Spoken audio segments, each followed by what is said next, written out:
कहानी की शुरुआत में मध्य पूर्व की धूल भरी सड़क पर अमेरिकी आर्मी इंजीनियरिंग का एक काफिला रुका। सामने एक लड़ाकू दस्ते की गाड़ी बंद पड़ी थी। काफिले का लीडर, एक दाढ़ी वाला बड़ा सा जवान, गुस्से में औजारों का बक्सा उठाकर आगे बढ़ा। मुंह से गालियां निकल रही थीं कि इस बार किस बेवकूफ ने फौज की गाड़ी खराब की। उधर से उस लड़ाकू दस्ते का कमांडर भी आग बबूला होकर निकला। दोनों ने एक दूसरे को देखते ही हाथापाई शुरू कर दी, लेकिन अगले ही पल दोनों हंसने लगे। दरअसल यह दोनों सगे भाई थे। दोनों की बाह पर एक ही टैटू था, नेवर गिव अप, और दोनों का एक ही सपना था, एक साथ रेंजर बनना। छोटे भाई ने फिर रेंजर सिलेक्शन के लिए साथ चलने की बात छेड़ी। बड़े की उम्र ज्यादा थी, इसीलिए वह हिचकिचा रहा था, लेकिन छोटे के जोश के सामने वह टिक नहीं पाया और हाँ कर दी। गाड़ी ठीक करके बड़ा भाई अपनी गाड़ी की तरफ मुड़ा ही था कि अचानक तोप का गोला फटा और छोटे भाई की गाड़ी हवा में उड़ गई। बड़ा भाई दौड़ा, लेकिन एक और धमाका हुआ।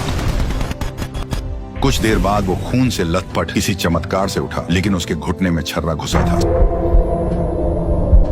साथ ही सैनिकों के चिथड़े चारों तरफ बिखरे थे। फिर उसकी नजर जमीन पर पड़े अपने भाई पर गई, जिसमें अभी भी एक सांस बाकी थी। अचानक बड़ा भाई इस बुरे सपने से जाग उठा। ये यादें 2 साल पुरानी थी। अभी वो रेंजर ट्रेनिंग बेस की तरफ जाती गाड़ी में बैठा था। उसने खुद सिलेक्शन के लिए अप्लाई किया था। बेस पर सभी सैनिकों को नंबर दिए गए। इस स्पेशल फोर्स में किसी का नाम नहीं होता, बल्कि उन सभी का अपना नंबर होता है। जब बड़े भाई की बारी आई तो अफसर ने देखा कि यह बाकी सबसे उम्र में काफी बड़ा है। फाइल में दर्ज था कि इसने 2 साल में कई बार रेंजर बनने के लिए अप्लाई किया था। अफसर ने सोचा इसे ग्रुप लीडर बनाना चाहिए, लेकिन उसने साफ मना कर दिया। अफसर एक पल के लिए हैरान रह गया और उसे नंबर दे दिया 81। सार्जेंट मेजर ने सभी को इकट्ठा किया और बताया 8 हफ्तों की चयन ट्रेनिंग होगी। जो बचेंगे वही मैदान की लाल लकीर पार करके असली रेंजर बनेंगे। अगले दिन से ट्रेनिंग शुरू हुई। अलग अलग यूनिट से आए सैनिकों की हर रोज कठोर और थकाऊ कसरत होती। हर हफ्ते कई लोग छक जाते और बचने वालों से और जान निकाल देने वाली ट्रेनिंग करवाई जाती। 81 ने शुरू से दम दिखाया। पानी के नीचे सांस रोककर चलना, कीचड़ में रेंगना, बोझ उठाकर दौड़ना, हर जगह वो पहले नंबर पर रहा। लेकिन साथियों को जल्द एहसास हुआ कि यह 81 नंबर वाला कुछ अलग किस्म का इंसान है। वह कभी किसी के साथ नहीं चला। खाना भी हमेशा अकेले एक कोने में खाता था, जैसे कोई माहिर खिलाड़ी हो जो ऐरे गहरे लोगों को भाव नहीं देता। लेकिन जल्द ही राज खुला। एक शूटिंग ट्रेनिंग के दौरान अफसर ने पूछा कि किन लोगों ने असली जंग देखी है। बहुतों ने हाथ उठाए, लेकिन एक एक से पूछने पर पता चला कि सब सिर्फ बैटल ट्रेनिंग तक ही रहे थे। अब अफसर 81 के सामने आया और उसने जवाब दिया तो स्पार्टा का नाम सुनते ही सबके चेहरे पर हैरानी आ गई। अफसर भी चुप हो गया। कुछ देर सोचता रहा, फिर बिना कुछ कहे मुड़कर चला गया। दरअसल 2 साल पहले स्पार्टा नाम के लड़ाकू दस्ते पर तालिबान ने घात लगाकर हमला किया था और पूरी टीम का सफाया कर दिया था। 81 उस हमले का इकलौता सर्वाइवर बचा था। इसी के लिए उसे सिल्वर स्टार मेडल भी मिला था। जब साथी आपस में खुसुर फुसुर कर रहे थे तो टीवी पर एक खबर आ रही थी कि एक एस्टेरॉयड धरती की तरफ बढ़ रहा है। किसी ने ज्यादा ध्यान नहीं दिया। ट्रेनिंग और कड़ी होती गई। युद्ध के फेक सीन्स का अभ्यास शुरू हुआ। बचे हुए सैनिक तेजी से मांझे जा रहे थे, लेकिन बारूद और धमाकों के संपर्क में आने से 81 का मानसिक जख्म और गहरा होता जा रहा था। देखते देखते आखिरी हफ्ता आ गया। उस दिन बोझ लेकर पानी के नीचे सांस रोककर चलने का टेस्ट था। एक एक करके लोग हार मानकर ऊपर आने लगे, लेकिन 81 अभी भी नीचे था। मुंह से बुलबुले निकल रहे थे, फिर भी वह नहीं रुका। उसे याद आया 2 साल पहले वो गंभीर रूप से घायल छोटे भाई को पीठ पर उठाकर टूटे घुटने के साथ कई किलोमीटर पैदल चला था। बेस तक पहुंचता तो भाई बच जाता, लेकिन तभी पानी के अंदर बेहोश हो चुके 81 को साथियों ने ऊपर खींचा। वह लगभग मौत के करीब पहुंच गया था। अफसरों ने यह देखा और 81 को अकेले ऑफिस में बुलाया। वह उसकी पुरानी फाइल देख चुके थे। जनरल को साफ दिख रहा था कि इस सैनिक में मानसिक घाव है और यह किसी के साथ घुलता मिलता भी नहीं, चाहे 81 के नंबर कितने भी अच्छे हों। लेकिन अफसर उसे रखना नहीं चाहते थे। मेडल की इज्जत में जनरल ने उसे खुद ही हटने के लिए कहा, लेकिन 81 ने साइन करने से मना कर दिया। उसे रेंजर बनना ही था। जनरल के माथे पर बल पड़ गए, क्योंकि अब उसे कोई और रास्ता निकालना पड़ेगा इस अड़ियल जवान को यहाँ से हटाने का। 8 हफ्ते पूरे हुए। अब बचे हुए सैनिकों को उंगलियों पर गिना जा सकता था। अब उनके सामने आखिरी और सबसे कठोर परीक्षा थी, जिसका कोड नेम था डेथ मार्च। इसे पार करने वाले ही रेंजर बनने वाले थे। अब कहानी यहाँ से और भी खतरनाक मोड़ लेती है, क्योंकि सैनिकों को लग रहा था कि बस यह आखिरी टेस्ट पार करते ही वे असली रेंजर बन जाएंगे। इसलिए सभी जोश में थे और उन्हें लग रहा था कि अब सफलता उनसे ज्यादा दूर नहीं है। लेकिन उन्हें बिल्कुल अंदाजा नहीं था कि आगे जो होने वाला है वह किसी ट्रेनिंग का हिस्सा नहीं, बल्कि असली मौत का खेल बनने वाला है। डेथ मार्च नाम का यह आखिरी मिशन बेस के पास मौजूद पहाड़ी इलाके में रखा गया था, जहाँ टीम को दुश्मन के इलाके में गिरे एक फाइटर जेट को ढूंढकर उसे उड़ा देना था, ताकि वह गलत हाथों में न जाए। हालांकि यह सब सिर्फ एक सिमुलेशन बताया गया था और सभी सैनिकों को खाली गोलियों वाली बंदूकें दी गई थी, ताकि वे इसे सिर्फ ट्रेनिंग समझकर करें। लेकिन जैसे ही मिशन शुरू हुआ, सीनियर अफसर ने टीम लीडर का नाम घोषित किया और सब हैरान रह गए, क्योंकि लीडर 81 को बनाया गया था, जो अब तक सबसे अलग थलग रहता था। साफ था कि अफसर जानबूझकर उसे इस दबाव में डालना चाहते थे ताकि वह टूट जाए। लेकिन 81 ने बिना कुछ कहे जिम्मेदारी संभाल ली। टीम को एक ब्लैक हॉक हेलीकॉप्टर के जरिए पहाड़ों के बीच एक खतरनाक जगह पर उतारा गया, जहाँ चारों तरफ गहरी खाई ऊंचाइयां और घना जंगल था और यहीं से डेथ मार्च की शुरुआत हुई। 81 ने तुरंत दिशा तय की और पूरी टीम को साथ लेकर रात भर पहाड़ों और जंगलों के बीच से आगे बढ़ता रहा। थकान से चूर होने के बावजूद कोई रुका नहीं, क्योंकि सबको पता था कि यह आखिरी मौका है। काफी लंबा सफर तय करने के बाद जब वे टारगेट के करीब पहुंचे तो नंबर 7 की सलाह पर उन्होंने थोड़ी देर के लिए आराम किया और उसी दौरान 81 पहरे पर बैठा था। तभी अचानक एक अजीब सी आवाज और झटका महसूस हुआ, जिससे सब चौंक गए। लेकिन उन्होंने सोचा कि शायद यह ट्रेनर्स का बनाया हुआ कोई डराने वाला इफेक्ट है, ताकि उनकी हिम्मत टेस्ट की जा सके। सुबह होते ही टीम आखिरकार उस लोकेशन पर पहुंची जहां एक अजीब डिजाइन वाला एयरक्राफ्ट पड़ा था, जो देखने में किसी फ्यूचर टेक्नोलॉजी जैसा लग रहा था। सभी को लगा कि यही उनका टारगेट है, बस इसे उड़ाते ही मिशन का पहला हिस्सा पूरा हो जाएगा। लेकिन तभी टीम के एक सदस्य ने बताया कि जीपीएस के हिसाब से लोकेशन कुछ 100 मीटर और आगे है और सबसे बड़ी समस्या यह थी कि उनका कम्युनिकेशन सिस्टम भी बंद हो चुका था, जिससे वे किसी से संपर्क नहीं कर पा रहे थे। इसके बावजूद 81 ने फैसला लिया कि समय बर्बाद करने का कोई फायदा नहीं है, इसलिए उन्होंने टीम को 2 हिस्सों में बांट दिया। एक टीम बम लगाने के लिए आगे बढ़ी और दूसरी टीम ऊपर से निगरानी करने लगी, ताकि अगर ट्रेनर्स हमला करें तो वे तैयार रहें। जब सभी लोग अपने काम में लगे थे तभी 81 को पीछे जंगल में कुछ चमकता हुआ दिखाई दिया। उसे शक हुआ और उसने नंबर 7 को रोककर खुद अकेले उस तरफ जाने का फैसला किया। जैसे ही वह वहां पहुंचा उसने देखा कि असली क्रैश हुआ फाइटर जेट तो वहां पड़ा है, यानी जो उन्होंने सामने देखा था वह असली टारगेट ही नहीं था। लेकिन तब तक बहुत देर हो चुकी थी, क्योंकि दूसरी टीम ने बटन दबा दिया और उस अजीब से एयरक्राफ्ट में जोरदार धमाका हो गया। लेकिन धमाके के बाद जो हुआ उसने सबकी रूह कपा दी, क्योंकि उस मशीन को जरा सा भी नुकसान नहीं हुआ, बल्कि वह खुद खड़ी हो गई और अचानक एक्टिव होकर आसपास मौजूद इंसानों को स्कैन करने लगी। ये कोई साधारण मशीन नहीं, बल्कि एक घातक AI वॉर मशीन थी, जिसने इंसानों को पहचानते ही तुरंत उन पर हमला शुरू कर दिया। गोलियां और मिसाइलें बरसने लगी। 81 भागते हुए वापस गया और उसने तुरंत एक महिला सैनिक को धक्का देकर बचाया। फिर सभी को लेकर वहां से भागने लगा। लेकिन भागते भागते वे एक खतरनाक चट्टान के किनारे पहुंच गए, जहां आगे कोई रास्ता नहीं था। तभी आसमान से एक धातु का गोलाकार बम उनके बीच गिरा, जो कुछ ही सेकंड में खुलकर लाल रंग की रोशनी छोड़ने लगा और फिर जोरदार धमाके के साथ फट गया। इस विस्फोट ने सभी सैनिकों को खाई की तरफ उछाल दिया। लोग लुढ़कते हुए नीचे गिरने लगे। कोई चट्टानों से टकराकर वहीं मर गया तो कोई पेड़ों की नुकीली टहनियों में फंस गया। 81 भी बुरी तरह गिरकर नीचे पहुंचा और उस पल उसे 2 साल पहले का वह हादसा याद आ गया, जब उसने अपने साथियों को खो दिया था। लेकिन इस बार वह टीम लीडर था और उसे हार मानने की इजाजत नहीं थी। उसने दर्द सहते हुए अपनी टूटी हुई उंगलियों को सीधा किया और घायल सैनिकों को संभालते हुए उन्हें एक जगह इकट्ठा किया। अब टीम बुरी तरह टूट चुकी थी। नंबर 7 ने सुझाव दिया कि उन्हें तुरंत हेडक्वार्टर से संपर्क करना चाहिए, इसलिए 81 खुद वापस ऊपर रेडियो लेने गया। लेकिन वहाँ का नजारा और भी खौफनाक था। हर जगह लाशें बिखरी थीं और रेडियो भी नष्ट हो चुका था। तभी उसने देखा कि एक जिंदा सैनिक अभी भी सांस ले रहा है। वह उसकी मदद के लिए बड़ा ही था कि तभी वह खतरनाक मशीन वहाँ आ गई। उसने उस सैनिक को स्कैन किया और बिना किसी दया के उसे मार डाला। फिर जमीन पर पड़े पैरों के निशान को स्कैन करके बाकी बचे लोगों की तलाश शुरू कर दी। 81 ने एक और अहम चीज नोटिस की कि हर अटैक के बाद उस मशीन के सिर से भाप निकलती है, जैसे कि वह खुद को ठंडा कर रही हो। यानी यही उसकी कमजोरी हो सकती थी। लेकिन अभी उनके पास लड़ने का कोई मौका नहीं था। स्थिति को समझते ही 81 तुरंत वापस अपनी टीम के पास भागा और सबको वहां से निकलने का ऑर्डर दिया। उसके कहने पर सभी सैनिक रस्सियों के सहारे नीचे उतरने लगे। एक सैनिक आखिर में रुका ताकि घायल नंबर 7 को नीचे भेज सके। नीचे खड़ा 81 उसे पकड़ने के लिए तैयार था। लेकिन तभी उसने देखा कि उसका कंपास तेजी से घूमने लगा है और उसे समझते देर नहीं लगी कि वह मशीन उनके पीछे आ चुकी है। ऊपर खड़े सैनिक के पीछे अचानक वह विशालकाय मशीन प्रकट हो गई और अगले ही पल नंबर 7 नीचे गिर पड़ा।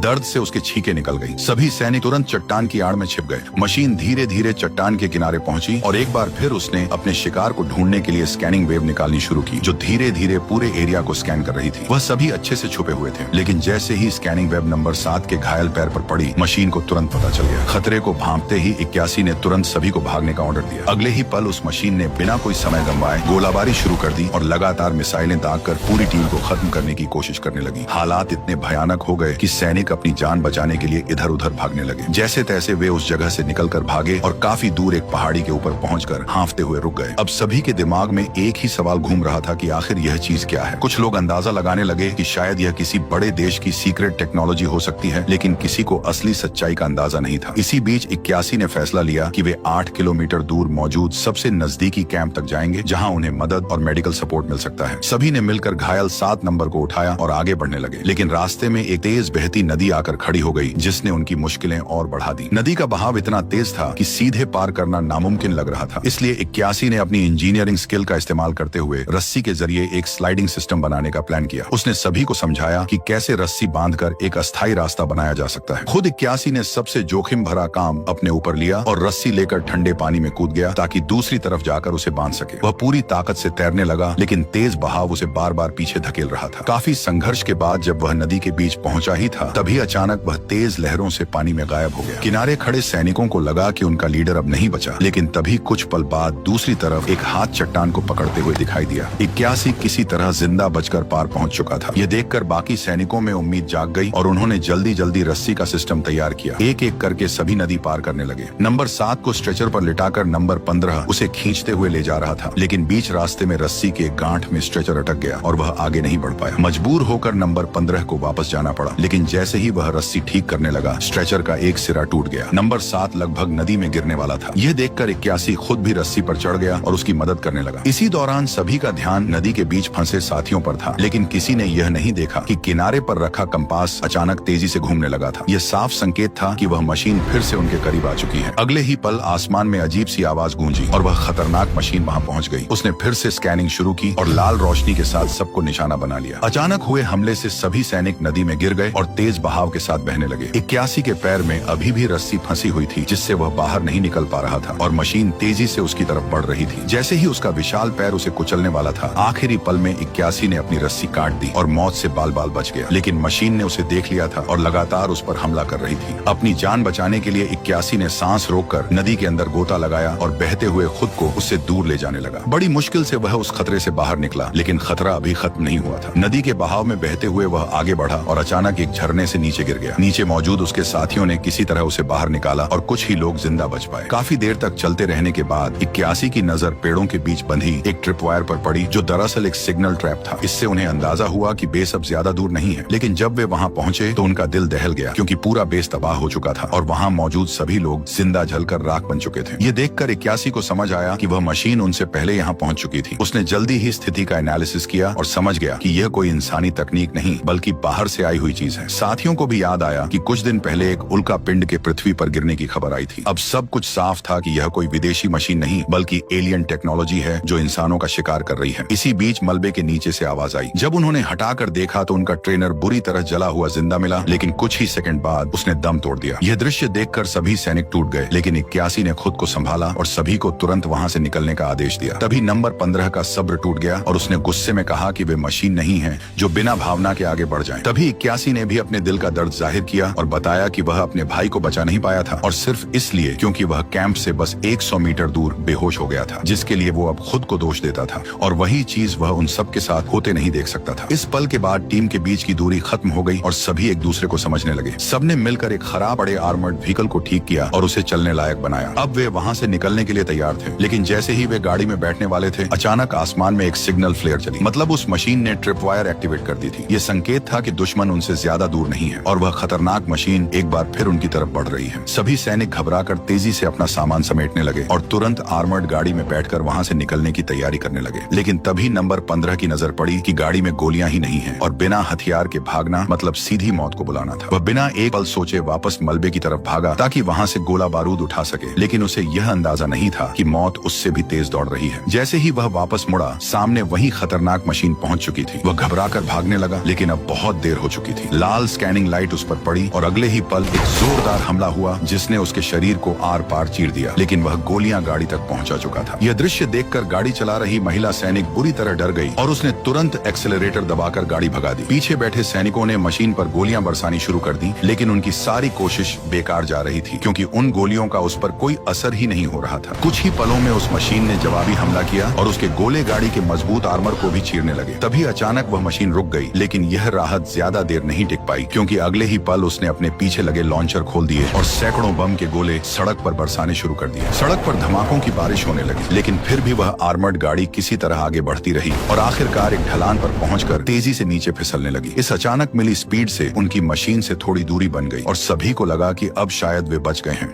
लेकिन किस्मत अभी भी उनके साथ नहीं थी, क्योंकि अगले ही पल वह मशीन ऊंची चट्टान से उछलकर सीधे उनके सामने आ गिरी और पहले से भी ज्यादा खतरनाक हमला करने लगी। अब हालत पूरी तरह बेकाबू हो चुके थे। मशीन गुस्से में पागल होकर उनके पीछे दौड़ रही थी और गाड़ी भी टूटने की कगार पर थी। अगर यही चलता रहा तो सबका बचना नामुमकिन था। तभी 81 को एक मौका दिखाई दिया। उसने तुरंत एक ग्रेनेड लॉन्चर उठाया और पास की पहाड़ी चट्टान पर निशाना साधकर फायर कर दिया। जोरदार धमाके से चट्टान टूट गई और भारी भरकम पत्थर उस मशीन पर गिर पड़े, जिससे वह कुछ देर के लिए दब गई।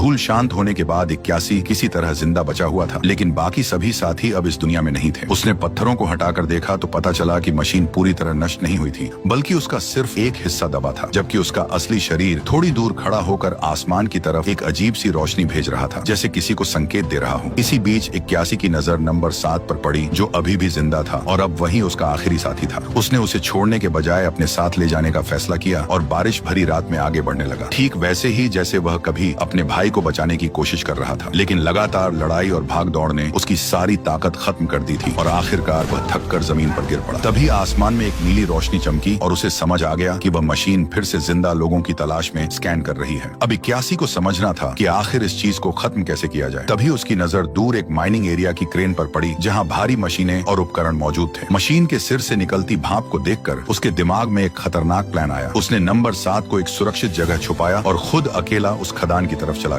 वहां पहुंचकर उसने देखा कि जगह खाली जरूर थी, लेकिन सारे उपकरण काम करने की हालत में थे। यह देखकर उसके अंदर फिर से उम्मीद जगी कि वह इस दानव को खत्म कर सकता है। उधर मशीन जंगल के बाहर पहुंच चुकी थी और लगातार स्कैन कर रही थी, जिससे नंबर 7 के पकड़े जाने का खतरा बढ़ गया था। तभी अचानक आसमान में एक सिग्नल फ्लेयर दिखाई दी, जिसने मशीन का ध्यान अपनी तरफ खींच लिया। वह धीरे धीरे उस खदान की तरफ बढ़ने लगी। जैसे ही वह वहां पहुंचकर स्कैन करने लगी, उसे यह अंदाजा नहीं था कि उसके नीचे एक्सप्लोसिव पहले से सेट किए जा चुके थे। कुछ ही सेकंड में जोरदार धमाका हुआ और वह संतुलन खोकर खदान के अंदर गिर गई। उसी समय एक भारी भरकम बुलडोजर तेजी से उसकी तरफ बढ़ा और 81 ने उसे पूरी ताकत से मशीन पर दे मारा। उसने लगातार उस पर हमला करते हुए उसे एक खास जगह पर धकेल दिया, जहां ऊपर एक कन्वेयर बेल्ट लगी हुई थी। जैसे ही उसने बटन दबाया, ऊपर से पत्थरों और मलबे की बारिश शुरू हो गई, जो सीधे मशीन के सिर पर गिरने लगी। असल में 81 समझ चुका था कि यह मशीन अपने सिर के ऊपरी हिस्से से हवा लेकर काम करती है, इसलिए उसने उसी हिस्से को बंद करने की योजना बनाई थी। लेकिन मशीन ने भी हार नहीं मानी और अपने पीछे लगे जेट्स चालू कर दिए, जिससे वह धीरे धीरे बाहर निकलने लगी। इसी बीच उसने अपना मुंह खोलकर एक घातक हमला करने की तैयारी भी शुरू कर दी। हालात बेहद खतरनाक हो चुके थे, लेकिन 81 ने हिम्मत नहीं हारी। उसने फिर से बुलडोजर को पूरी स्पीड में चलाया और मशीन को दोबारा उसी जगह धकेल दिया। इस बार उसने पूरी ताकत से पत्थरों की बारिश जारी रखी। धीरे धीरे मशीन का पूरा शरीर लाल होने लगा, जो इस बात का संकेत था कि वह अपनी सीमा पर पहुंच चुकी है। यह सही मौका था। 81 तुरंत बुलडोजर से कूदकर दूर भाग गया और अगले ही पल उसने देखा कि वह विशाल मशीन एक जलते हुए लोहे के ढेर में बदल गई और आखिरकार जोरदार धमाके के साथ फट पड़ी। लेकिन खतरा अभी खत्म नहीं हुआ था, क्योंकि उसके अंदर मौजूद बम निकलकर चारों तरफ गिरने लगे थे और आग फैलती जा रही थी। ये देखकर 81 तुरंत वहां से भागा और पूरी ताकत लगाकर चट्टान पर चढ़ गया। अगले ही पल पूरी खदान एक बड़े विस्फोट के साथ आग के गोले में बदल गई।